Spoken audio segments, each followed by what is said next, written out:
You're watching Mirror 7 News. Stay informed, stay ahead for more news.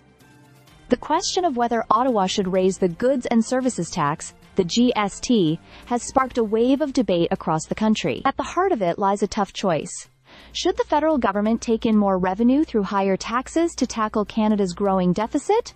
Or should it continue borrowing to finance new spending commitments? Right now, the government is preparing to table its fall budget on November 4th, and expectations are running high. Prime Minister Mark Carney's Liberal government has signaled that spending will likely increase, in part to shield the Canadian economy from the impact of ongoing trade tensions. But with more spending comes more debt, and according to the Parliamentary Budget Officer, the federal deficit is projected to rise to nearly $68.5 billion this year, a sharp jump from last year's $51.7 billion.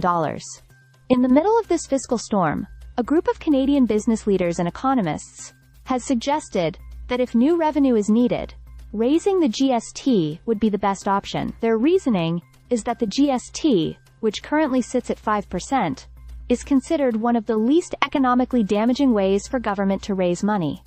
It applies broadly to most goods and services Canadians purchase, and it's transparent.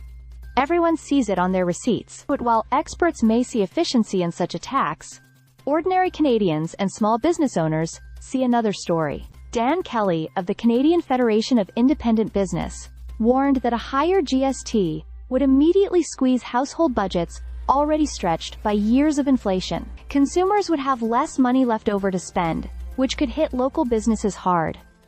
As he put it, it would be a bitter pill to swallow. To put it simply, raising the GST would make almost everything more expensive right away. For a $100 purchase, instead of paying $5 in federal sales tax, Canadians might pay $6 or $7 if the rate were raised.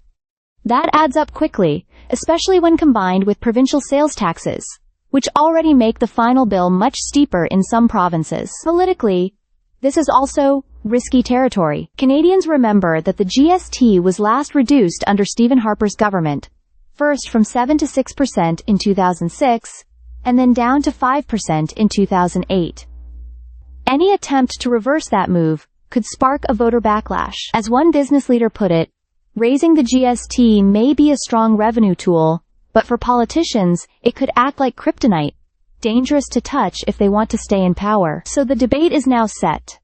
Should Ottawa risk raising the GST to bring in billions more for debt reduction and spending programs, or should it find another way to manage the deficit? On November 4th, when the budget is unveiled, Canadians will find out whether this government is prepared to test that political gamble. Stay subscribed for more videos.